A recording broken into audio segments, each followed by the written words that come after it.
Halo semuanya, jika sebuah mobil polisi melintas di depan kamu dan posisinya kamu sedang duduk santai di bawah pohon, kira-kira apakah suara siren yang kamu dengar itu sama ketika mobil berada di dekat kamu dan menjauh dari kamu?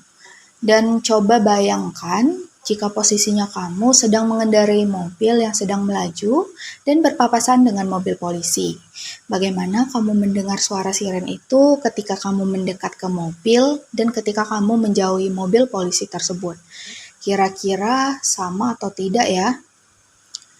Untuk mengetahui jawabannya, yuk kita simak penjelasannya.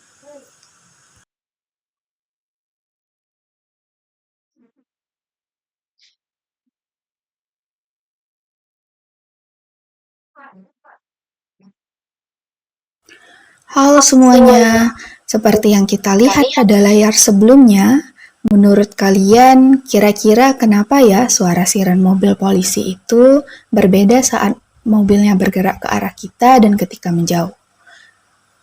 Nah, jadi hal tersebut dikarenakan ketika mobil polisi mendekat, maka gelombang suara dari siren menjadi lebih rapat, dan sebaliknya, jika mobil polisi menjauh, maka gelombang suara dari siren menjadi lebih jarang. Mungkin kalian penasaran nih terkait konsepnya ini seperti apa. Yuk kita simak penjelasannya. Jadi, fenomena yang kita lihat pada assembler sebelumnya itu merupakan fenomena efek Doppler, di mana frekuensi yang diterima pengamat tidak sama dengan frekuensi yang dipancarkan sumber gelombang bunyi. Hal ini disebabkan karena adanya gerakan oleh sumber gelombang, pengamat maupun gerakan keduanya. Seperti pada media assembler sebelumnya, ada pengamat yang hanya diam, duduk di bawah pohon, dan ada juga pengamat yang sedang bergerak ke arah sumber gelombang bunyi. Coba deh perhatikan fenomena assembler sebelumnya. Jika kita mengamati secara teliti, maka kita akan mendengar suara yang dihasilkan mengalami perubahan frekuensi yang signifikan. Frekuensi akan tinggi jika mendekati pengamat, dan frekuensi akan menurun setelah menjauhi pengamat. Kita dapat menggunakan konsep ini untuk mencari besarnya frekuensi pengamat dengan menggunakan persamaan kecepatan gelombang suara ditambah kecepatan pengamat dibagi kecepatan gelombang suara ditambah kecepatan sumber dikali frekuensi gelombang suara. Perlu kita ketahui ada beberapa kondisi penting yang perlu diingat pada fenomena efek Doppler ini.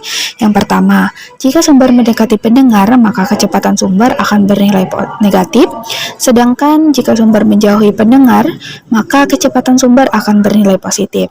Yang kedua, jika pengamat mendekati sumber, maka kecepatan pendengar akan bernilai positif, dan sebaliknya jika pengamat menjauhi sumber, maka kecepatan pendengar bernilai negatif.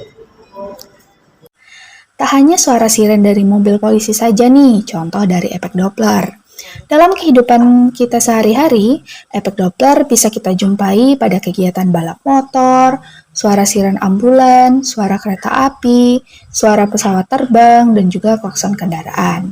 Nah, jadi gitu teman-teman konsep dari efek Doppler. Sangat sederhana bukan?